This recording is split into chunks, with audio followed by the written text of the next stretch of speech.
நடுவு நில்லாது இவ்வுலகம் சார்ந்து கெடுகின்றது எம்பெருமான் என்ன ஈசன் நடுவுல அங்கி அகத்திய நீ போய் முடுகிய வையத்து முன்னிரு என்றானே. இதான் அந்த வேர்ட்ஸு. ஸோ இதில் ஃபஸ்ட்டு வந்து நடுவு நில்லாது இவ்வுலகம் சார்ந்து அப்படின்னா, ஒரு சமநிலை இல்லாமல் வந்து இந்த உலகம் வந்து டூ மச்சாக வந்து ஒன்று இந்த எக்ஸ்ட்ரீமில் இருக்குது, இல்லைன்னா அந்த எக்ஸ்ட்ரீமில் இருக்குது. இது ரைட்டு கிடையாது. இப்படி இருந்தால் வந்து அவங்க வந்து வாழ்க்கையில் எல்லாருமே இன்னும் ரொம்ப கஷ்டம்தான் படுவாங்க. ஈவன் இந்த உலகமே வந்து சீக்கிரம் அழிஞ்சிரும் அப்படின்ற மாதிரியான ஒரு சுச்சுவேஷன் இருக்குது அப்படின்னு சொல்லிட்டு சொல்கிறாங்க. அப்போ நடுவுநிலை அப்படின்னா, நான் ஆல்ரெடி வந்து உங்களுக்கு வந்து சாங்கில் வந்து நான் சொல்லியிருந்தேன் நடுவுநிலைனா என்ன அப்படின்ட்டு. அது இப்போ நான் இதை முடிச்சோன்னே இந்த 4 லைனையும் எக்ஸ்பிளைன் பண்ணோன்னே நான் உங்களுக்கு அதை எக்ஸ்பிளைன் பண்ணுறேன். இப்போ கெடுகின்றது பெருமான் என்ன ஈசன், அதான் இந்த மாதிரி நடுவுநிலை இல்லாமல் அந்த உலகம் வந்து அழிஞ்சு போயிட்டு இருக்கு அப்படின்னு சொல்லிட்டு அதை வந்து ஈசன் இறைவன் வந்து ரியலைஸ் பண்ணி நடுவுல அங்கி அகத்திய நீ போய், அதாவது அந்த நடுநிலைமைக்கு பேலன்ஸ்டாக இருக்கக்கூடிய ஒரு பர்சன், அது வந்து உள்ளே வந்து நெருப்பு மாதிரி. அங்கினா இன்னர் ஃபயர் அப்படின்னா ஸ்பிரிச்சுவல் எனர்ஜி அப்படின்னு சொல்கிறாங்க. அதுக்கான ஒரு பெரிய அடையாளமாக இருக்கக்கூடிய ஒரு பர்சனும். அந்த நான் அங்கி அப்படின்றத கூட நான் வந்து ட்ரெஸ்ஸுன்னு கூட நான் மீன் பண்ணிக்கிறேன். அதாவது பேலன்ஸுக்கே எல்லாத்தையுமே வந்து கரெக்டாக பேலன்ஸ்டாக வந்து எடுத்துகிட்டு போகிறதுக்குன்னே ஒரு பெரிய உதாரணமாக அதை வந்து தன்னோட ஒரு ட்ரெஸ்ஸு மாதிரி இருக்கிற ஒரு பர்சன் யாருன்னா அகத்தியராம். அப்போ நீ தான் வந்து உன்னால தான் வந்து இந்த பேலன்ஸை வந்து உன்னால் வந்து கரெக்டாக சொல்ல முடியும். அதனால நீ போய் முடுகிய வையத்து முன்னிரு என்றானே அப்படின்னா, முடுகிய அப்படின்னா அறியாமையில் ரொம்ப கன்ஃபியூஸ்டாக, அறியாமையில் ரொம்ப ட்ராப் ஆகி ரொம்ப வந்து ஒரு மோசமான நிலையில இருக்கக்கூடிய அந்த வையம் உலகம், இந்த உலகத்துக்கு முன்னாடி நின்றுனா ஒரு ரோல் மாடலா இரு அப்படின்னு சொல்லி அனுப்பிச்சு வச்சிருக்காரு. எப்ப இதெல்லாம் எவ்வளவோ, ஏன்னா அகத்தியரோட காலத்தை வந்து நம்மளால கணிக்கவே முடியாது. அவர் பார்த்தீங்கன்னா எல்லா யுகத்திலையுமே அவர் இருக்காரு. ராமாயண பீரியட்லையும் அவரை வந்து சொல்லியிருக்காங்க, வேதா பீரியட்லையும் நம்மளுக்கு சொல்லியிருக்காங்க, சங்கம் பீரியட்லையும் அவரை சொல்லியிருக்காங்க. கிட்டத்தட்ட வந்து எனக்கு தெரிஞ்ச ஒரு 20,000 இயர்ஸ்ன்னு கூட நம்ம வச்சுக்கலாம். எந்த யுகத்துல பார்த்தாலும் அவர் இருப்பார். அதிகமாக, அதாவது சித்தர்கள்லேயே வந்து நம்பர் 1 பர்சன், ஃபஸ்ட்டு சித்தர் வந்து அவர் தான். அதே மாதிரி ஆதி காலத்து இறைவனோட கனெக்ட் ஆன முதல் முனிவர் அப்படின்னு பார்த்தீங்கன்னா அவரும் இவர் தான். எல்லாமே வந்து இவருக்கு வந்து நிறைய கிரெடிட்ஸ் இருக்குது அகத்தியர் அவருக்கு. அவர் வந்து ஒரு டிவைன் சேஜ்னே தான் சொல்லுவாங்க. அவரை வந்து ஒரு நார்மல் பர்சனாகவே சொல்ல மாட்டாங்க.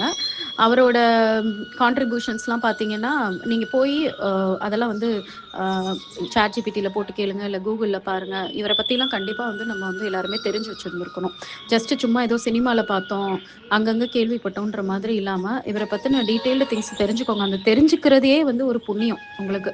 ஏன்னா அகத்தியர் வந்து இன்னும் உயிரோட தான் இருக்காரு அப்படின்னு வந்து சொல்கிறாங்க. அவருக்கு அழிவே கிடையாது அப்படின்ட்டு. எப்படி இருக்காருன்னா நம்ம கண்ணுக்கு தெரியாத மாதிரி ஒரு டிவைன் பவராக நம்ம கூட இருக்காராம். நம்ம வந்து அவரை வந்து தேடணும், அவரை நினச்சோம், அவரை பற்றி நம்ம வந்து பார்த்தோம் அப்படின்னா அவர் வந்து நம்மக்கிட்ட உடனே வந்து அவர் வந்து நம்மளுக்கு வந்து குருவாக மாறி நம்மளுக்கு வந்து அந்த ஆன்மீக அறிவு, உண்மையாக லைஃப்பை எப்படி எடுத்துகிட்டு போகணும் அப்படின்றதெல்லாம் நம்மளுக்கு சொல்லித்தர ஆரம்பிச்சிருவாராம். அந்த மாதிரியான ஒரு பவர்ஃபுல்லான ஒரு பர்சன். அதனால் இன்றைக்கி வந்து டைம் எடுத்து அவரை பற்றி வந்து ரீட் பண்ணுங்கள். அவர் சொன்ன ஏதாவது ஒரு முக்கியமான கருத்துக்களை வந்து நீங்கள் வந்து ஒரு போஸ்ட்டாக போட்டு நீங்கள் உங்களோட ஸ்டேட்டஸில் இல்லை உங்கள் ஃப்ரெண்ட்ஸு எல்லாருக்கும் வந்து ஷேர் பண்ணுங்கள். அவரை பற்றி நீங்கள் என்ன புரிஞ்சுக்கிட்டீங்க அப்படின்றத போடுங்க. ஸோ அகத்தியர் பற்றி சொல்லணும்னா அவர் வந்து நார்மலாக பிறந்தவர் இல்லை, இறைவன் தான் அவரை கிரியேட் பண்ணாரு அப்படின்னு சொல்லுவாங்க. அப்படி இல்லைன்னு கூட வச்சுக்கலாம் உண்மை. சரி, அது வந்து ஒரு எக்ஸாஜுரேட் பண்ணி சொல்கிறாங்கன்னு கூட வச்சுக்கலாம். ஆனால் அவரை வந்து அனுப்புனது எதுக்காக அப்படின்னு பார்த்தீங்கன்னா, சிவன் வந்து பேலன்ஸ் இல்லாமல் இருக்குது, இந்த உலகம் வந்து ஒரு பேலன்ஸ் இல்லாமல் ரொம்ப கண்டபடி ஒரு கன்ஃபியூஷன், ஈகோ, அப்புறம் வந்து ஒரு அட்டாச்மெண்ட்டு, இதில் வந்து ஓவராக நிறைய தப்பு பண்ணுறாங்க, தான் லைஃபையும் கெடுத்துக்கிறாங்க, அடுத்த லைஃபையும் கெடுத்துக்கிறாங்க அப்படின்னு சொல்லிட்டு இறைவன் அனுப்புனவருன்னு சொல்கிறாங்க. ஸோ இதையும் வந்து நம்ம அந்த இறைவன் அப்படின்னு இல்லாமல் பார்த்தா கூட, சிவன்றதை வந்து நம்மளுக்கு வந்து ஒரு ஹில்லில், ஹிமாலயாஸில் வாழ்ந்த ஒரு பர்சனாக வந்து அடிக்கடி எல்லாருமே சொல்லுவாங்க. மேபி அவர் வந்து ஃபஸ்ட்டு ஸ்பிரிச்சுவலி அவேக்கண்டு ஒரு எல்லா சித்தியும் வந்து அச்சீவ் பண்ண ஒரு பர்சனாக இருக்கலாம். அவர் வந்து தன்னோட நேமை வந்து இறைவனோட நேமாக வந்து சிவன் அந்த அல்டிமேட் இறைவனுக்கு அவர் சிவம்னு பேர் வச்சு அதே பேரை கூட அவர் வச்சிருந்திருக்கலாம்.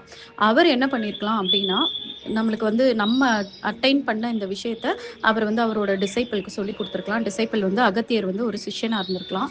நிறைய சிஷ்யர்கள்ல ஃபாஸ்டா ஒரு சிலர் வந்து அதை வந்து கேட்ச் பண்ணிப்பாங்க. அப்படிப்பட்ட ஒரு சிஷ்யரா வந்து அகத்தியர் இருந்திருக்கலாம்.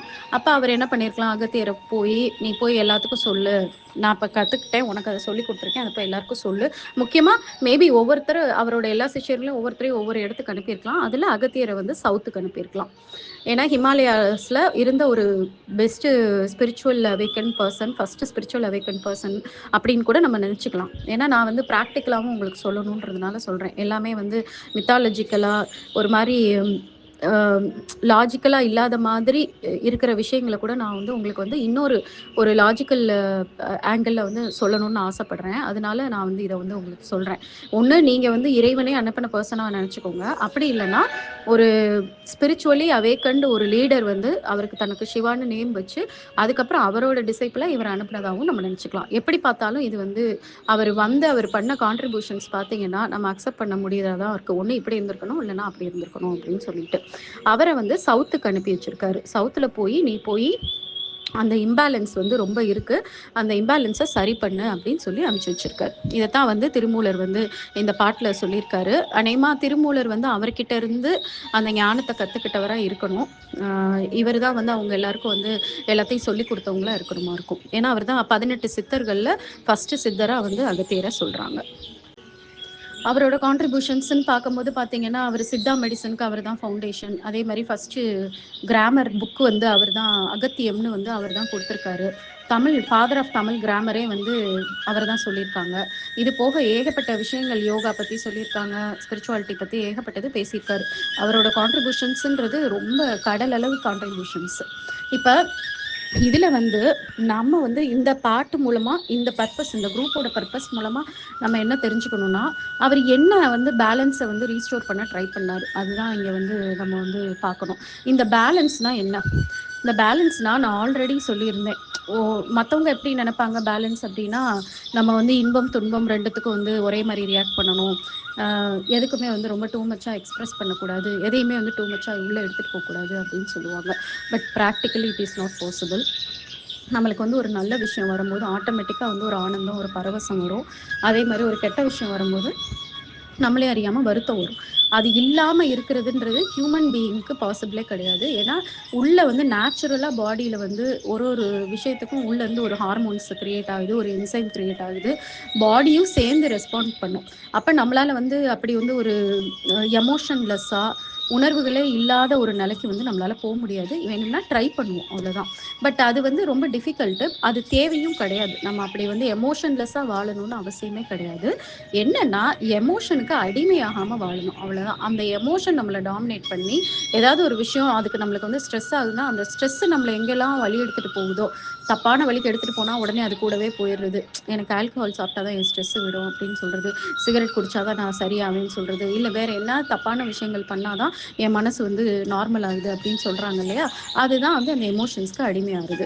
எஸ், எமோஷன்ஸ் இருக்குது அப்படின்னா அந்த எமோஷன்ஸை எப்படி வந்து நம்ம மாஸ்டர் பண்ணுறது அப்படின்றத தெரிஞ்சுக்கிட்டு, ஈவன் சந்தோஷம் வந்தாலும் அந்த சந்தோஷத்தை ஒரு லிமிட்டோட, அதாவது அது வந்து நம்மளையும் டிஸ்ட்ராய் பண்ணாமல் அடுத்தவங்களையும் டிஸ்ட்ராய் பண்ணாமல் நம்ம நல்லதுக்கு ஏற்ற மாதிரி நம்ம சந்தோஷத்தையும் ஸ்பெண்ட் பண்ணணும். அதே சமயம் நம்மளுக்கு துன்பம் வந்தாலும் அந்த துன்பத்தினால நம்மளும் அதுக்கு அடிமையாகாமல், அதனால நம்மளே அழிச்சிக்காமல் நம்மளை சுற்றிவங்களையும் நம்ம பாதிக்காதபடி நம்ம வாழ தெரிஞ்சுக்கிறது தான் ஒரு பேலன்ஸு. ஓகேங்களா? இப்போ நான் வந்து பேலன்ஸுக்கு சில எக்ஸாம்பிள்ஸ் உங்களுக்கு சொல்கிறேன். ஏன்னா இதை நீங்கள் கண்டிப்பாக கற்றுக்கணும்.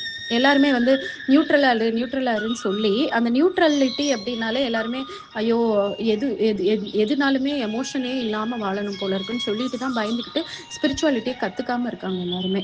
என்னோட last one and half years எக்ஸ்பீரியன்ஸில் நான் பார்த்தது என்ன அப்படின்னு பார்த்தீங்கன்னா, நல்லா சந்தோஷப்படு, ஒன்றும் தப்பே கிடையாது. பட் அதுக்கு சர்டன் லிமிட் இருக்குது. அதையே வந்து ரொம்ப டூ மச் ஆஃப் அதோட எமோஷ்னலாக அட்டாச் ஆகாதுன்றது தான் நீங்கள் வந்து இறைவன் வந்து சொல்கிறது. அது நம்ம ஆட்டோமேட்டிக்காக ப்ராக்டிஸில் வந்து நம்ம அதுக்கு எந்த எஃபர்ட்ஸும் நம்ம போடணும்னு அவசியமே இல்லை. நேச்சுரலாக இறைவன் நம்மளுக்குள்ளே தான் இருக்காருன்னு தெரியும் போது அந்த எமோஷ்னல் மாஸ்ட்ரி எல்லாம் ஆட்டோமேட்டிக்காக நம்மளுக்கு வந்துடும். ஓகே. இப்போ இந்த பேலன்ஸில் வந்து சில எக்ஸாம்பிள்ஸ் சொல்கிறேன். ஃபர்ஸ்ட்டு வந்து பார்த்தீங்கன்னா, ஸ்பிரிச்சுவாலிட்டி வர்சஸ் டெய்லி லைஃப். இந்த இதில் ஒரு பேலன்ஸ் வேணும். இதை தான் நான் வந்து எல்லாருக்கும் இப்போ சொல்லிக்கிட்டே இருக்கேன். அதாவது ஸ்பிரிச்சுவாலிட்டிக்குள்ளே வாங்க அப்படின்றதுக்கு அர்த்தம் என்ன அப்படின்னா, டோட்டலாக நீங்கள் அப்படியே எல்லாத்தையும் விட்டுட்டு அப்படியே வந்து 24 மணி நேரமும் நீங்கள் உட்காந்து மெடிடேஷன் பண்ணிகிட்டு இருக்கணும், இல்லை 24 மணி நேரமும் உட்காந்து கடவுள் சம்மந்தப்பட்ட புக்கை படிச்சுட்டு இருக்கணும், எல்லா வேலையும் விட்டுறணும் அப்படின்னு அர்த்தம் கிடையாது. உங்களோட டெய்லி லைஃப் கூட இதை நீங்கள் இன்டகிரேட் பண்ணுங்கள். எத்தனை பேர் நம்ம பண்ணுறோம்? நம்ம பண்ணுறதே கிடையாது தானே. ஏன்னா எங்கள் அம்மா அப்பா எனக்கு அதை சொல்லித்தரல. காலையில் எழுந்த உடனே மெடிடேஷன் பண்ணு, கடவுள் சம்மந்தப்பட்ட விஷயங்கள் சில விஷயங்களை தெரிஞ்சுக்கோ, இறைவன் யாருன்றது தேடி மனசுக்குள்ளே வந்து ரியலைஸ் பண்ணி வச்சுக்கோ, பெரியவங்க என்னெல்லாம் சொல்லியிருக்காங்கன்றத படி, உனக்கு அந்த ஞானம் வரும். அதே மாதிரி இறைவன் காட்டுற தர்ம வழியிலே நீ போனா சொல்லி கொடுத்தாங்க. ஸ்கூலுக்கு போக வச்சாங்க. ஸ்கூலுக்கு போய் நல்லா படி, ஃபஸ்ட் ரேங்க் எடு. ஃபஸ்ட் ரேங்க் எடுக்கலைன்னா திட்டுவாங்க. நல்ல மார்க் எடுக்கல, ஃபெயில் ஆனால் அதுக்கு திட்டு விழுகும்.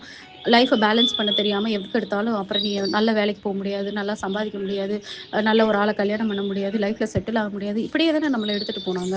நீங்கள் யாருமே வந்து நம்மளுக்கு வந்து அவங்க ஏன்னா எங்கள் அம்மா அப்பாவோட அம்மா அப்பா அதை தான் சொல்லி கொடுத்துருப்பாங்க. அவங்க அம்மா அப்பாவுக்கு காலங்காலமாக இதையே தான் சொல்லி கொடுத்துருக்காங்களே தவிர, மெடிடேஷன் சொன்னாலே வந்து நம்மளை வந்து வியர்டாக பார்க்குறாங்க எல்லாருமே. மெடிடேஷன் சொன்னேன், நான் மெடிடேஷன் பண்ணுறேன் அப்படின்னு சொல்லி நான் இனிஷியலாக சொல்லும் போது ஆக்சுவலாக காமெடியாக சிரித்தாங்க. ஐயே என்னது இது, இதெல்லாம் புதுசாக ஒரு வேலையை பார்த்துட்டு இருக்க அப்படின்னு சொல்லிட்டு. நான் வந்து எல்லாருக்கும் எப்படி தெரிஞ்சேன்னா, ஒரு ஒரு ஃபூல் மாதிரி தெரிஞ்சேன் நான். முட்டாள் மாதிரி தெரிஞ்சேன். என்னது உடனே நான் இங்கே என்னவோ நினச்சோம், நீ என்ன இப்படி பண்ணிட்டு இருக்க அப்படின்னு சொல்கிற மாதிரி மெடிடேஷன்ற விஷயத்தையே வந்து ஒரு கேலி திங்ஸாக பார்க்குற மாதிரி ஆயிடுச்சு அப்போ. ஆனால் உண்மை என்ன, இறைவன் வந்து எவ்வளோ வருஷத்துக்கு முன்னாடியே அகத்தியரை அனுப்பி சொல்ல ட்ரை பண்ணியிருக்காரு. என்ன, நீ யாருன்றதை உணரு. நீ யாருன்றதை எப்படி உணர முடியும்? அமைதியாக உட்காந்து கண்ணை மூடி தியானம் பண்ணால் மட்டும்தான் உணர முடியும், இல்லைன்னா வேற எப்படியுமே உணர முடியாது. 100 பேர் வந்து 100 விஷயம் சொன்னால் கூட, இப்போ நானே இந்த ஆடியோஸ் அனுப்புகிறேன், நீங்கள் அந்த ஆடியோவை கேட்டிங்கன்னா கூட உங்கள் மனசு வந்து முழுசாக இதை கேட்காது. மெடிடேஷன் பண்ணி அதுக்கப்புறம் தான் நீங்கள் வந்து திரும்பி திரும்பி இதை கேட்கும் போது, அந்த மனசு அமைதியோடு இருக்கும் போது மட்டும்தான், அந்த அமைதிக்கு ப்ராக்டிஸ் ஆனால் மட்டும்தான் நான் சொல்கிற ஆடியோஸ்லேருந்து உங்களால் வந்து ஒரு 100% வந்து அதோட பெனிஃபிட்டை வந்து உங்களால் வந்து எடுத்துக்க முடியும். அந்த அளவுக்கு meditation is a vital thing. ஆனால் அதை வந்து இப்போ வந்து நம்ம ஏதோ புதுசாக வந்து ஏதோ ஒரு ஏலியன் திங்கை வந்து நம்ம சொல்லிக் கொடுக்குற மாதிரி, அது மெடிடேஷன் சொல்லிக் கொடுக்குறவங்க எல்லாரையுமே ஒரு மாதிரி லேபிள் பண்ணி வச்சுருப்பாங்க. இவங்கெல்லாம் வந்து முற்றும் துறந்தவர்கள், இவங்கெல்லாம் வாழ தெரியாதவங்க, இவங்க பிழைக்க தெரியாதவங்க அப்படின்ற மாதிரி ஒரு லேபிள் பண்ணி வச்சிருக்கிற அளவுக்கு நம்ம வந்து மாற்றி வச்சுருக்கோம். அப்போ உண்மை என்ன அப்படின்னா, அவர் என்ன சொல்கிறாரு அகத்தியர், டெய்லி உட்காந்து மெடிடேஷன் பண்ணுன்றது தான் சொல்ல வந்திருக்காரு. ஆனால் அதுக்காக நீ முழு நேரமும் பண்ணணும்னு அவசியம் கிடையாது. உன் வேலைகளை பாரு, உன் வேலைகளுக்கு நடுவில் இதை உன்னோட டெய்லி ப்ராக்டிஸாக வச்சுக்கோன்றது தான் சொல்லியிருக்காரு. அப்போ டெய்லி மெடிடேஷன் பண்ணணும், அதுக்கப்புறம் ஸ்பிரிச்சுவலாக கொஞ்சம் விஷயங்களை லேர்ன் பண்ணிக்கணும், உண்மை என்ன, ட்ரூத் என்ன, டிவைன் ட்ரூத் என்னன்றதை தெரிஞ்சு வச்சுக்கணுன்றது மட்டும்தான் சொல்கிறாரு. அது கூடவே உன் வேலைக்கு கூடவே நீ வந்து பண்ணு அப்படின்னு சொல்கிறாரு. ஏன் உன் வேலை கூடவே பண்ணுன்னு சொல்கிறாருன்னா, life is a school, divine school. உன் லைஃப்பை வந்து இந்த மாதிரியான இல்யூஷனுக்குள்ளே நீ வாழ்ந்து வாழ்ந்து தான் நீ லெசன் லேர்ன் பண்ணணும். அதனால நீ எல்லாத்தையும் விட்டுட்டு நீ போய் எங்கேயோ போய் உட்கார்ந்தெல்லாம் உன்னால் கற்றுக்க முடியாது. கடவுள் காரணம் இல்லாமல் இந்த உலகத்தை படைக்கல, அந்த உலகத்தில் இருக்கக்கூடிய எல்லா விஷயங்களையும் படைக்கல. புதுசு புதுசான இன்வென்ஷன்ஸு, மெஷின்ஸு, மொபைல்ஸு, இன்டர்நெட்டு, இது எல்லாமே இறைவனோட அனுமதி இல்லாமல் எதுவுமே வரலை. ஏன் அனுமதியோடு வருது அப்படின்னா, நீங்கள் அது எல்லாத்து மூலமாகவும் அதுக்கு பின்னாடி இருக்கக்கூடிய டிவைன் ட்ரூத்தை ஐடென்டிஃபை பண்ணி ஒரு பேலன்ஸோடு நீங்கள் ஒரு லைஃப்பை வாழணுன்றது தான் இறைவன் சொல்கிற ஒரு ரூல். அந்த ரூலை நம்ம புரிஞ்சுக்காமல் இருக்கிறனால தான் நம்ம வந்து அந்த கஷ்டத்தில் வந்து நம்ம மாட்டிக்கிட்டு முழிச்சுட்டு இருக்கோம். ஸோ அதை தான் வந்து இங்கே வந்து என்ன சொல்லியிருக்காருன்னா, உன் டெய்லி லைஃபு ஸ்பிரிச்சுவாலிட்டி ரெண்டுத்துக்கும் நடுவில் ஒரு பேலன்ஸை மெயின்டைன் பண்ணு. 2 எக்ஸ்ட்ரீமுக்கும் நீ போக வேண்டாம். 2வது, டிசையர்ஸ் வெர்சஸ் தர்மா. அதாவது உன்னோட ஆசைகள் வந்து தப்பே கிடையாது, தாராளமாக ஆசைப்படு, ஆனால் அது தர்ம வழியில் இருக்கான்னு பார்த்து ஆசைப்படு அப்படின்னு சொல்கிறாரு. நீ அடுத்தவனை பறிச்சுக்கிட்டு இல்லை வேற யாருக்காவது பாதகம் பண்ணுற மாதிரி பண்ணி உன்னோட ஆசையை வந்து நிறைவேற்றிக்க நினச்சின்னா அங்கே வந்து பேலன்ஸ் வந்து மீறுது. ஓகேங்களா? அதனால டிசையர் வர்சஸ் தர்மா, இதை ஒரு பேலன்ஸ்டாக எடுத்துகிட்டு போ அப்படின்னு அவர் வந்து சொல்லியிருக்காரு. தென் முக்கியமானது ஏர்னிங் வெர்சஸ் கிவிங். இதை வந்து எனக்கு என்ன ரொம்ப வேதனையாக இருக்குன்னா, இதை வந்து நான் சொல்லி ஒருத்தருக்கும் புரிய வைக்கிறதுக்குள்ள நான் படுற பாடு எனக்கு தான் தெரியும். ஏன்னா நீ ஏர்ன் பண்ணுற, நல்லா ஏர்ன் பண்ண, அதே சமயம் அதில் ஒரு போர்ஷனை வந்து அடுத்தவங்களோட நன்மைக்காக எப்போவுமே செலவழிக்கிறது ஒரு வேலையாக வச்சுக்கோ, உன்னோட கடமையாக வச்சுக்கோன்னு சொன்னால் அதை வந்து யாருமே அண்டர்ஸ்டாண்ட் பண்ண மாட்டேங்கிறாங்க. என்ன பண்றாங்க அப்படின்னா, கோயில்ல உண்டியல்ல கூட நான் போட ரெடியா இருக்கேன். நீ எனக்கு கோயில் பூஜைக்கு ஏதாவது பண்ண சொல்றியா? நான் பண்றேன். என் கோயிலுக்கு ஏதாவது கடவுளுக்கு ஏதாவது ஒரு ட்ரெஸ் வாங்க சொல்றியா? பண்றேன். கடவுளுக்கு ஏதாவது ஒரு நகை போட சொல்றியா? பண்றேன். ரோட்ல உள்ளவங்களுக்கும் இல்லாதவங்களுக்கும் நான் குடுக்குறனால எனக்கு எப்படி கடவுள் எதையும் பண்ணிருவாரு அப்படின்னு கேள்வி கேட்கும்போது, எனக்கு என்ன சொல்றதுன்னே தெரியல. ஒவ்வொருத்தருக்கும் நான் எக்ஸ்பிளைன் பண்ணி ஆக்சுவலா நான் டயர்டு தான் ஆயிட்டேன். ஆ, ஆனா அவர் எப்பயோ ஏதாவது சொல்லியிருக்காரு. பேலன்ஸா இரு அப்படின்னா, உனக்கு வர்றது எல்லாமே நம்ம நெனப்பு. ஏன்னா நம்ம தான் அது நம்ம திறமையில தான் நம்ம வந்து அத உருவாக்கியிருக்கோம். நம்ம கஷ்டப்பட்டு உழைச்சு தான் அத உருவாக்கிட்டு இருக்கோன்ட்டு. இறைவன் அதுக்குரிய தகுதியான சூழ்நிலைகளையும், அதுக்குரிய எல்லா வெல்த்தையும், அதுக்குரிய ரிசோர்ஸஸையும் குடுக்கல அப்படின்னா, உன்னால ஒரு பைசா கூட சம்பாதிக்க முடியாது. இறைவனுடைய அருள் இல்ல அப்படின்னா, உங்களால வந்து ஒரு பைசாவ கூட ஏர்ன் பண்ண முடியாது. அதே மாரி இறைவன் நெனச்சுட்டா, உங்களோட எல்லாமே ஒரே நாள்ல ஒண்ணுமே இல்லாம ஆயிடும். இந்த பவர நம்ம புரிஞ்சுக்கிட்டோம்னா, நம்ம எப்படி வந்து நம்ம ஏர்ன் பண்றது மேல ஓவர் அட்டாச்மெண்ட் நம்ம வச்சுக்க முடியும். அப்ப நம்ம என்ன பண்ணணும், இறைவன் நம்மளுக்கு எப்படி ஒரு அருள் பண்ணியிருக்காரோ, அதே மாரி இறைவனுக்கு என்ன பிடிக்கும்? நான் உனக்கு பண்ணேன்ல, அதே மாரி நீ உன்னால முடிஞ்சத அடுத்தவங்களுக்கு பண்ணு. இல்லாதவங்களுக்கு, கஷ்டப்படுறவங்களுக்கு பண்ணு. அது மூலமா உன் கர்ம வினையும் அழியும் அப்படின்னு சொல்லி அதனால தான் அவர் பர்ப்பஸ்ஃபுல்லா ரூலே வச்சிருக்காரு. லா ஆஃப் கர்மான்ற ரூல் வந்து இறைவன் குடுத்த ரூல். அந்த இறைவன் வந்து எதுக்காக அந்த ரூல வச்சிருக்காரு? நீ உன் வாழ்க்கையில கண்டிப்பா நெறைய தப்பு பண்ணுவ. உன்னோட அப்பா, அம்மா தப்பு பண்ணுவாங்க. உன்னோட பாட்டி, தாத்தா தப்பு பண்ணியிருப்பாங்க.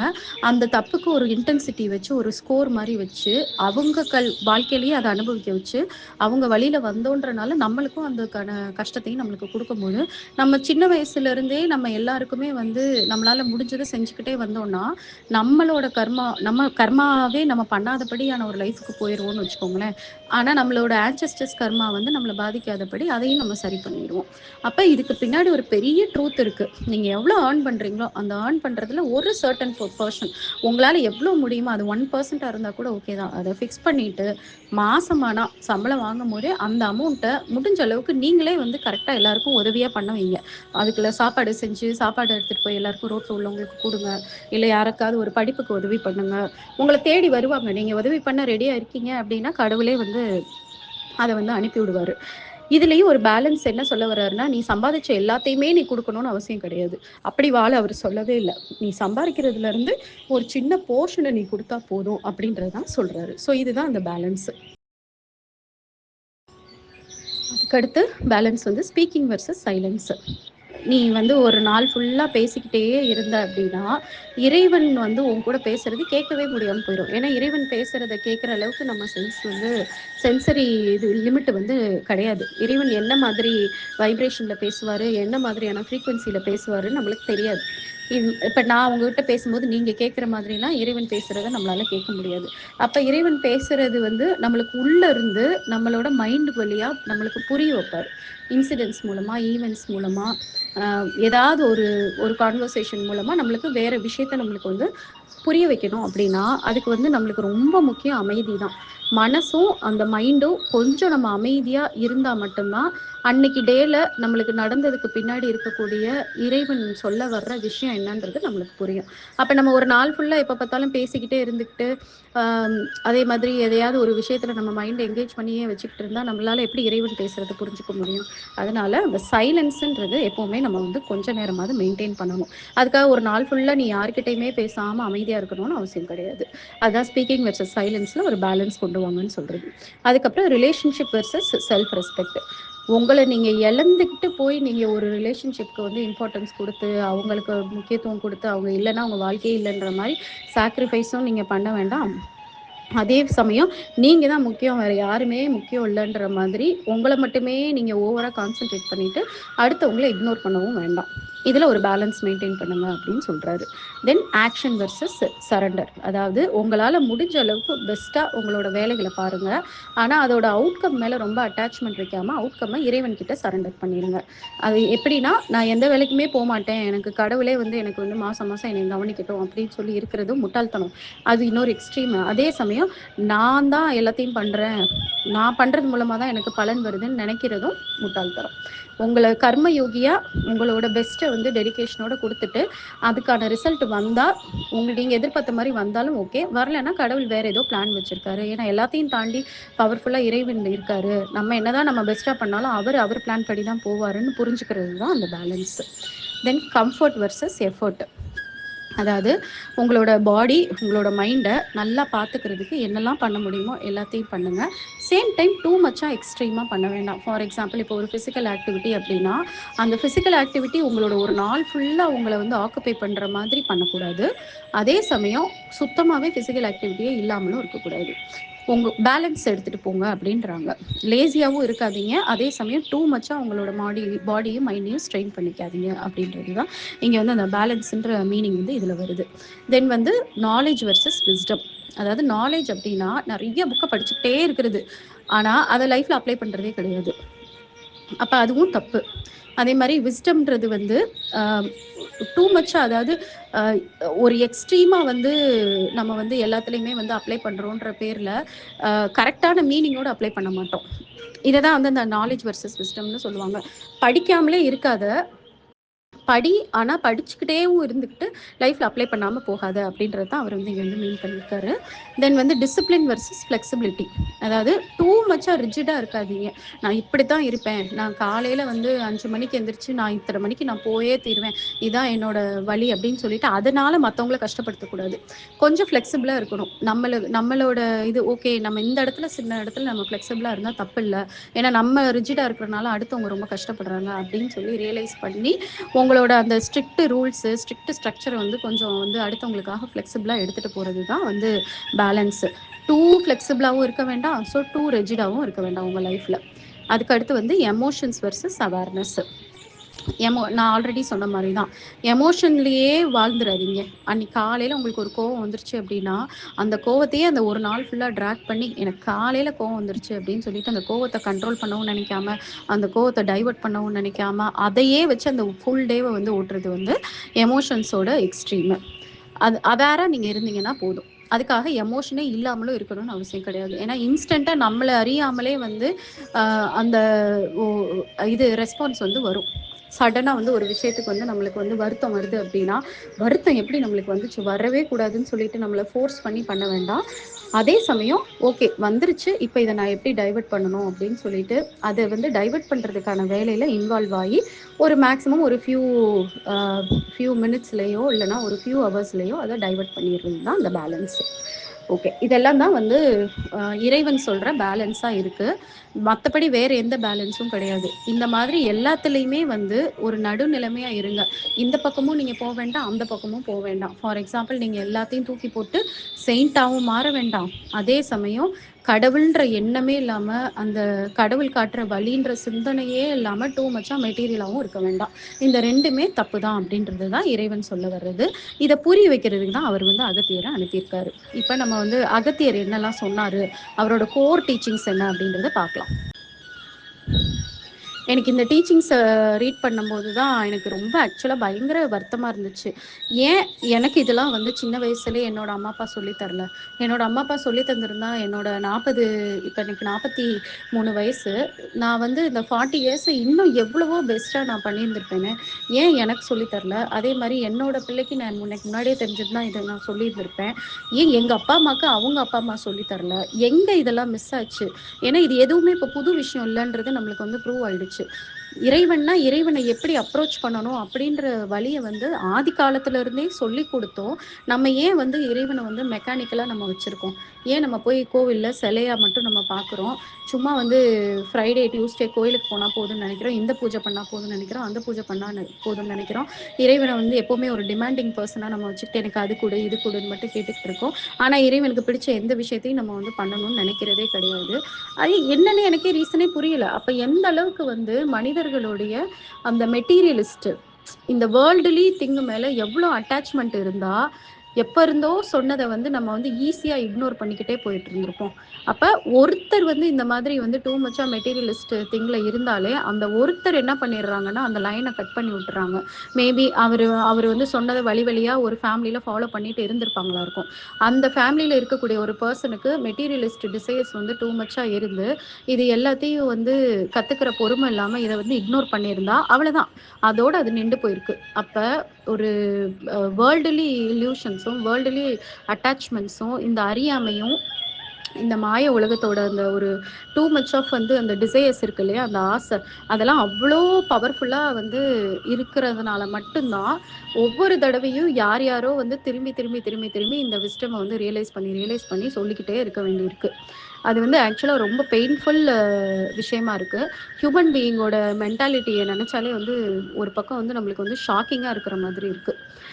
இப்போ அவர் சொன்னதை வந்து நான் சொல்கிறேன் பாருங்கள். ஃபஸ்ட்டு கோர் டீச்சிங் அவர் என்ன சொல்லியிருக்காருன்னா, காட் இஸ் வித்தின் யூ.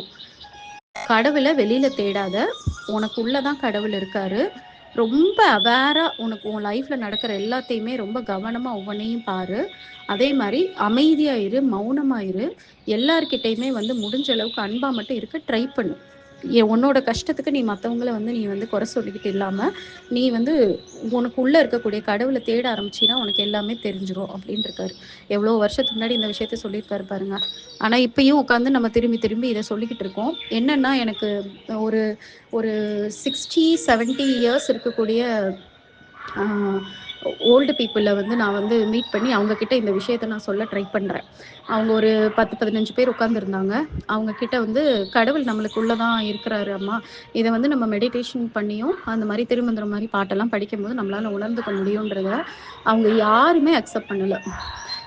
அது எப்படிம்மா அப்படி சொல்கிற, நம்மளுக்குள்ளே எப்படிம்மா கடவுள் இருப்பாங்க, நான் கடவுளை வெளியில் வந்து நான் வந்து சிலையா பார்த்து அப்படி பூஜை பண்ணி நான் பழக்கப்பட்டவங்க, என்கிட்ட போய் இப்படி சொல்லிட்டு இருக்கேன், என்னால் அதை எப்படி ஏற்றுக்க முடியும், அது எப்படி எனக்குள்ளே கடவுள் இருக்க முடியும், இப்படி தான் என்கிட்ட லாஸ்ட் வரைக்கும் பேசினாங்க. நான் அதுக்கப்புறம் விட்டுட்டேன். ஓகே, அவங்க வந்து பல காலமாக வந்து இந்த மாதிரி ஒரு மென்டாலிட்டிலே வந்தவங்க. இப்போ அவங்க 60-70ஸில் இருக்காங்க. நான் வந்து அவங்கள விட ரொம்பவே வயசில் சின்ன ஒரு பர்சன்ற போது என்னால் அதை அவங்களுக்கு புரிய வைக்க முடியாது. அதனால் இது இது உண்மை, இதை வந்து நீங்கள் மெடிடேஷன் பண்ணி புரிஞ்சுக்க ட்ரை பண்ணுங்கன்னு மட்டும் சொல்லிட்டு வந்துட்டேன். ஆனால் எனக்கு ரொம்ப மனசு கஷ்டமாக இருந்துச்சு. அவ்வளோதான், இன்னும் அவங்களோட இயர்ஸ் வந்து ரொம்ப கொஞ்சம் தான் நான் போது, இன்னமும் வந்து அவங்க வந்து கடவுள் உள்ளே இருக்கிறாங்கன்றத, ஓ இருக்குமோ அப்படின்னு கூட அவங்களால அக்செப்ட் பண்ணிக்க முடியல.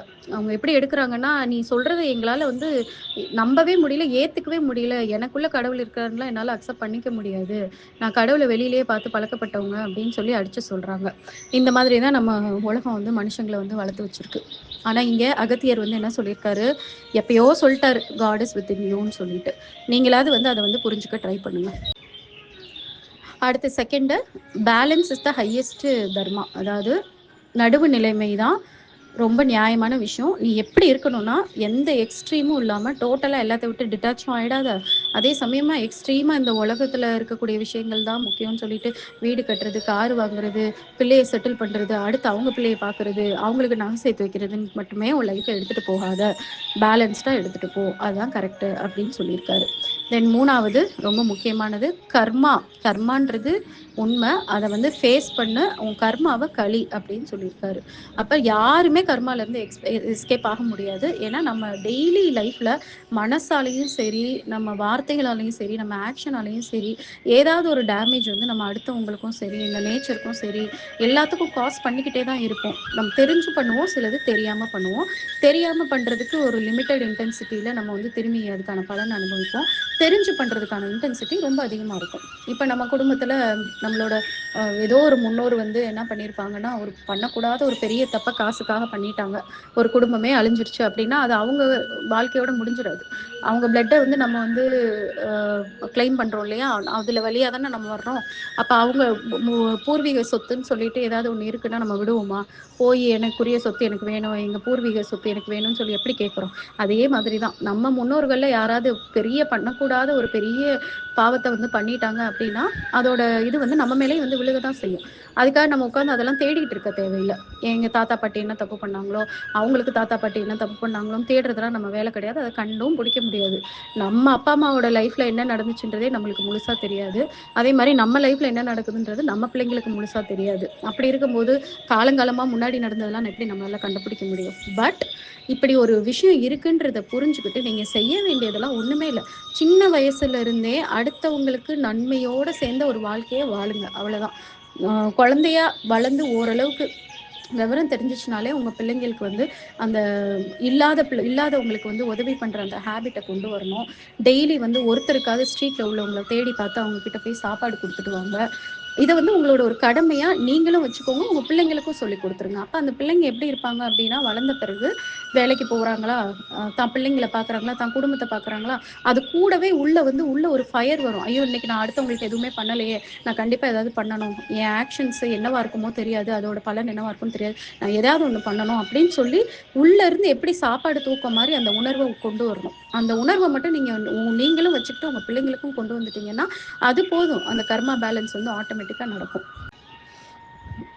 இதையும் அவர் எப்பயோ சொல்லிட்டாரு. ஆனா எனக்கு வந்து ஆக்சுவலா பாத்தீங்கன்னா இந்த ஒரு வருஷமா தான் கர்மான்றது கரெக்டு தான் இருக்கு அப்படின்னு எனக்கே புரியுது. அதுக்கு முன்னாடி யாராவது இந்த கர்மான்ற வார்த்தையை யூஸ் பண்ணா எனக்கு அவ்வளோ கோவம் வரும். ஏன்னா நானும் வந்து கிட்டத்தட்ட 13 வருஷம் வந்து ஐஏஎஸ்ல வந்து நான் ஃபெயில் ஆயிருக்கேன். அப்போ வந்து யார்கிட்டயாவது போய் கேட்கும்போது ஜாதகம்லாம் அந்த மாதிரிலாம் பார்ப்பாங்க. அப்போ சொல்லும்போது அது ஏதோ ஒரு கர்மா வினை தான், கர்ம வினையை நீ கழிச்சுதாம்மா ஆகணும் அப்படின்னு சொல்லும்போது எனக்கு அவ்வளோ கோவம் வரும். என்ன இது கர்மா அப்படின்றீங்க, எனக்கு தெரியாம இருக்கிறதுக்கு நான் என்ன ரெஸ்பான்சிபிள் ஆக முடியும், அது எப்படி, அதெல்லாம் நான் அக்செப்டே பண்ண முடியாதுன்னு சொல்லிட்டு நான் வந்து பிளைண்டா வந்து நான் வந்து அதை வந்து திட்டிட்டு இருந்தேனே தவிர, பட் ஐ சஃபர்டு, அதான் உண்மை. நான் திட்டுனாப்புல வந்து என் லைஃப் ஒன்றும் மாறல. நான் வந்து அடிச்சு புடிச்சு எவ்வளவோ கஷ்டப்பட்டு படிக்க எவ்வளவோ புக்ஸு 24/7 தூங்குற நேரம் போக நான் படிச்சுமே என்னால வந்து பாஸ் பண்ண முடியல. அப்ப அது கர்மான்றது உண்மை தானே நம்மளுக்கு. அதுக்கப்புறம் நான் நெறைய பேரோட லைஃப்ப வந்து அப்ளை பண்ணி பார்த்து, ஒவ்வொருத்தரோட லைஃப்ல அவங்க முன்னாடி ஜெனரேஷன்ல என்னெல்லாம் வந்து மிஸ்டேக்ஸ் நடந்திருக்கும்னு கேட்டு பார்க்கும்போது 1, 2, 1, 2ன்னு சொல்லுவாங்க. ஒரே மாதிரி பேட்டர்ன் இருக்கும். ஒரு ஃபேமிலியில பார்த்தீங்கன்னா, ஜெனரேஷனா ஒரு கப்பிள்க்கு குழந்தையே இல்லாம இருக்கும். எவ்வளோ போராடினாலும் குழந்தையே இருக்காது. அது வந்து அவங்க ஜெனரேஷன் மட்டும் இல்லாம முன்னாடி ஒரு 4, 5 ஜெனரேஷன் பார்த்தா அதே தான் இருக்கும். தென் கேன்சர்னா அதே தான் வந்திருக்கும். இல்ல வேற ஏதாவது நோய் வந்திருக்கா, அதுவும் அதே மாதிரி தான் இருக்கும். இல்ல மேரிட்டல் டிஸ்பியூட்டா, கண்டிப்பா ஒவ்வொரு ஜெனரேஷனுக்கும் ஒரு 4, 5 டைவோர்ஸ் இருக்கும். அப்ப இது எப்படி ஒரே மாரி பேட்டர்ன் இருக்கு அப்படின்னு பார்க்கும்போது, கண்டிப்பா அதுக்கு முன்னாடி ஏதோ ஒரு மிஸ்டேக் நடந்திருக்கும். அது கேட்க கேட்க எனக்கு தெரியும்போது தான் நான் வந்து ஓகே. ஸோ இதுதான் கர்மா. கர்மா இஸ் நாட் சம்திங் ஏதோ ஒரு ரிலிஜியஸ் கான்செப்ட்டோ இல்லைன்னா வந்து ஒரு மித்தாலஜிக்கல் கான்செப்டோ இல்லை ஒன்றுமே இல்லாமல் நம்ம கண்ணுக்கு பார்க்க முடியாத நம்மளா கற்பனையில் சொல்கிற கான்செப்டே கிடையாது. It is pure science. அந்த சயின்ஸ் தான் நம்ம ஆக்ஷன்ஸும் நம்மளோட முன்னாடி உள்ள ஆக்ஷன்ஸும் நம்மளை வந்து பாதிக்குதுன்றது ஒரு 100% வந்து அது ஒரு சயின்டிஃபிக்காக வந்து ப்ரூவ் ஆன ஒரு விஷயம். அதை அவர் எப்பயோ சொல்லியும் நம்ம வந்து அண்டர்ஸ்டாண்ட் பண்ணாமல் இதுக்குள்ளே வந்த பிறகு தான் நானே அண்டர்ஸ்டாண்ட் பண்ணியிருக்கேன்னா பார்த்துக்கோங்க. என்னோட இக்னோரன்ஸ் லெவலில் நான் சொல்கிறேன். அதுக்கப்புறம் 4வது என்ன சொல்லியிருக்காருன்னா, prayer is not enough without action அப்படின்னு சொல்லியிருக்காரு. அதாவது இது வந்து நான் அன்னைக்கு நேற்று கூட நான் போட்டிருந்தேன். நீங்கள் வெறும் பூஜையும் இல்லை விழுந்து விழுந்து நீங்கள் ப்ரே பண்ணுறதுனால மட்டும் உங்கள் வாழ்க்கை எல்லாமே மாறிடாது. அது மூலமாக உங்களுக்கு வந்து இறைவன் வந்து ஞானத்தை கொடுப்பாரு, விஸ்டம் கொடுக்க ட்ரை பண்ணுவார். நீ என்னைய வந்து கூப்பிட்டுட்டே இருக்கியா, இந்தா உனக்கு நான் விஸ்டம் சொல்லி தரேன், உன் லைஃப்பை நல்லாக்கணும்னா நீ இதெல்லாம் பண்ணணும், நீ அடுத்தவங்களுக்கு உதவியா இருந்து உன் கர்மாவை கழி, அதுக்கப்புறம் நீ வந்து என்னைய உணரு, உன் லைஃப்ல தர்ம வழியை நீ ஃபாலோ பண்ண, இதை பண்ண ஆத்தென்டிக்கா இரு, என்னைய நம்பு, நீ சம்பாதிக்கணுன்றதுக்காக அடுத்தவங்களை வந்து வாழ்க்கையை வந்து அழிச்சின்னா அதுக்கான கர்ம வினையை நீ பண்ணுவேன்னு சொல்லி கடவுள் வந்து டீச்சரா வருவார். நீங்க ப்ரேயர் பண்ண இறைவன் வந்து உங்க கூட டீச்சரா வருவார். ஆனா நீங்க என்ன பண்றீங்க, நீங்க எனக்கு டீச்சரெல்லாம் வர வேணாம், எனக்கு ஸ்ட்ரெயிட்டா மார்க் போட்டு கொடு, நான் உங்ககிட்ட படிக்கலாம் மாட்டேன், ஆனா நான் உனக்கு இவ்வளோ பண்ணியிருக்கேன் அப்படின்னு சொல்லி டீச்சருக்கே லஞ்சம் கொடுக்க பார்க்குறது நம்ம. நான் உனக்கு வந்து 100 ரூபாய் தரேன், 1000 ரூபாய் தரேன், என் லைஃப்பை நீ ஸ்ட்ரெயிட்டாக வந்து எனக்கு வந்து பாஸ் பண்ணி விடு அப்படின்னு சொல்லி கேட்குற மாதிரியான விஷயத்தை தான் நம்ம பண்ணிட்டு இருக்கோம். அதை எப்போ சொல்லியிருக்காரு பாருங்க, அகத்தியர் சொல்லியிருக்காரு, ப்ரேயர் இஸ் நாட் இனஃப் அப்படின்னு சொல்லியிருக்காரு. அதுக்கு அடுத்து வந்து silence is a powerful teacher. அதாவது மௌனமா இரு. உனக்கு வந்து எப்பெல்லாம் முடியுமோ அப்பெல்லாம் கொஞ்ச நேரம் சைலன்ஸ் அப்சர்வ் பண்ணினா உனக்குள்ளேயே எல்லாமே இருக்கு. உனக்குள்ளேயே இறைவன் இருக்காரு. உனக்குள்ள அவர் அந்த ஞானத்தை வந்து அழகா வெளிப்படுத்துவாரு. உனக்கு வெளியில இருந்து யாரும் வரணும்னு அவசியமே இல்லை, வெளியில இருந்து யாரும் சொல்லி தரணும்னு அவசியமே இல்லை.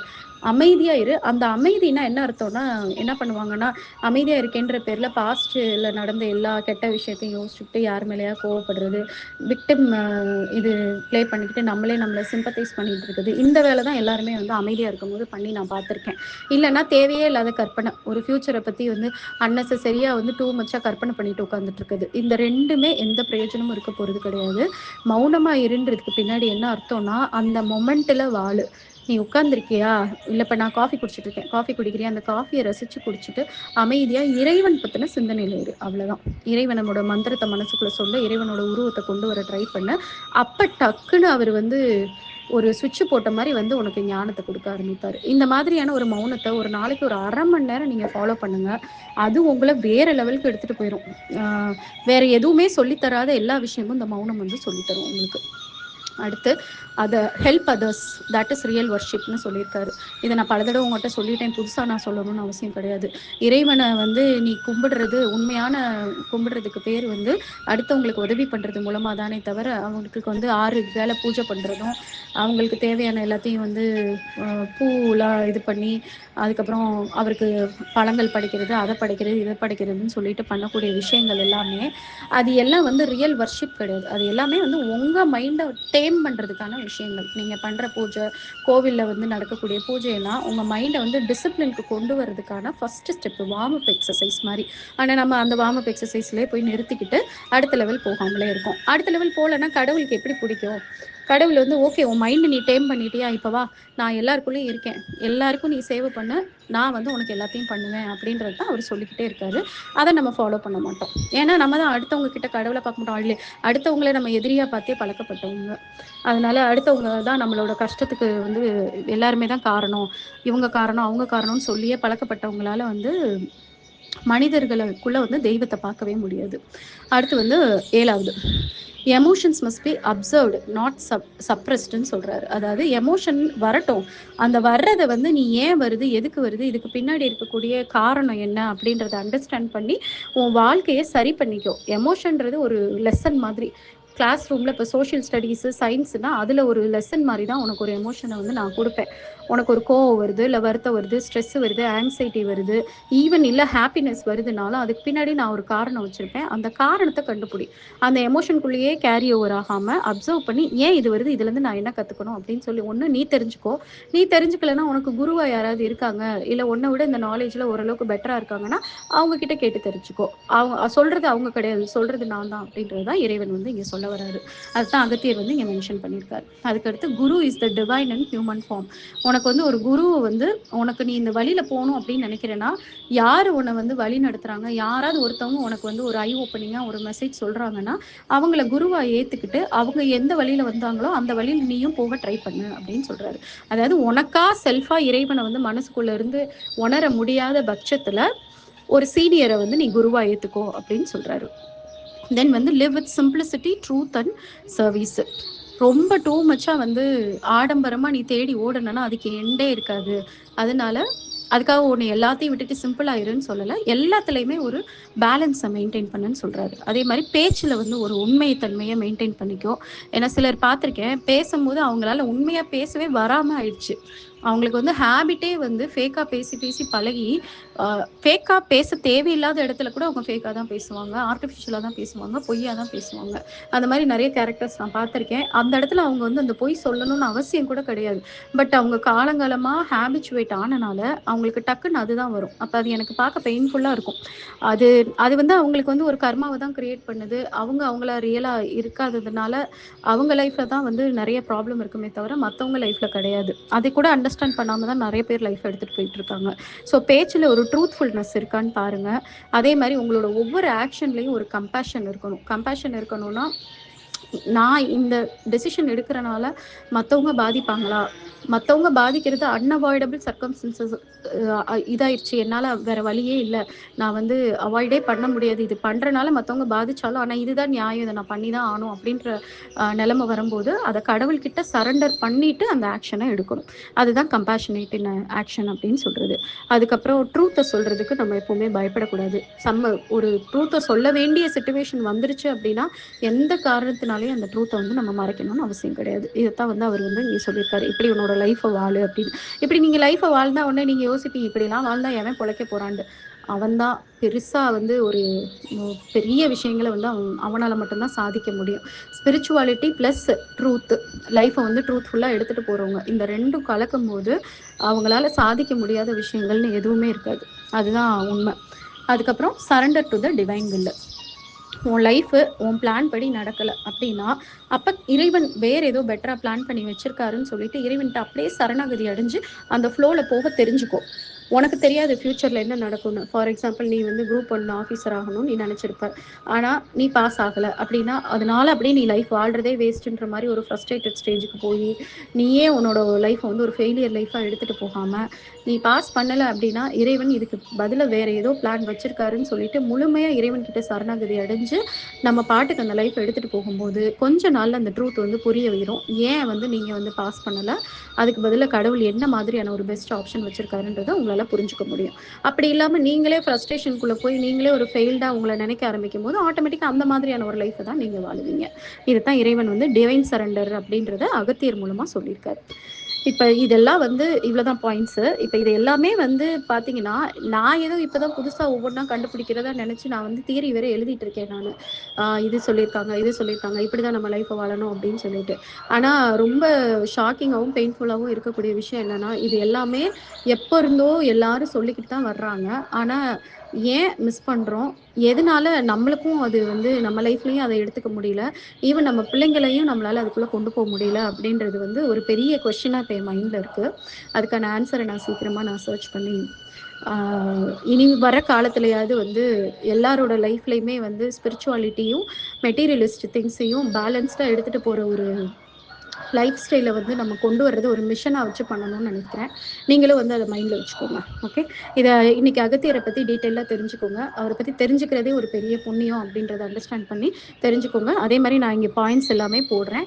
இதுபடி உங்கள் லைஃப்பை கொண்டு போக முயற்சி பண்ணுங்கள். சும்மா ஏதோ வந்து ஏதோ இது வந்து ஒரு மாரல் கிளாஸ் மாதிரி, நம்ம ஸ்கூலில் மாரல் கிளாஸ் படிக்கிற மாதிரி இதை வந்து ரீட் பண்ணிவிட்டு அப்படியே காற்றுல பறக்க விட்டு போகாதீங்க. இறைவன் வந்து எதனாலேயும் உங்களெல்லாம் சூஸ் பண்ணி இதை வந்து சொல்ல வைக்கிறாரு அப்படின்னா அவர் உங்கள் லைஃப்பில் மிராக்கிள் பண்ண ரெடியாக இருக்காருன்னு அர்த்தம். அப்போ அதுக்கு வந்து நீங்கள் வந்து அவருக்கு வந்து சப்போர்ட் பண்ணணும். நீங்கள் நான் இவ்வளவும் என்னால் முடியுமான்னு எனக்கு தெரியல, ஆனால் நான் ட்ரை பண்ணுறேன் அப்படின்னு சொல்லிட்டு டே டு டேல உங்களோட ஆக்ஷன்ஸை அனலைஸ் பண்ணிக்கிட்டே வாங்க. இதுபடி அலைன் பண்ண ட்ரை பண்ணுங்க. போதும், நீங்கள் ட்ரை பண்ணாலே இறைவன் வந்து சந்தோஷப்பட்டுருவார். ஏன்னா அதுவே ஒரு பெரிய விஷயம். Okay, thank you.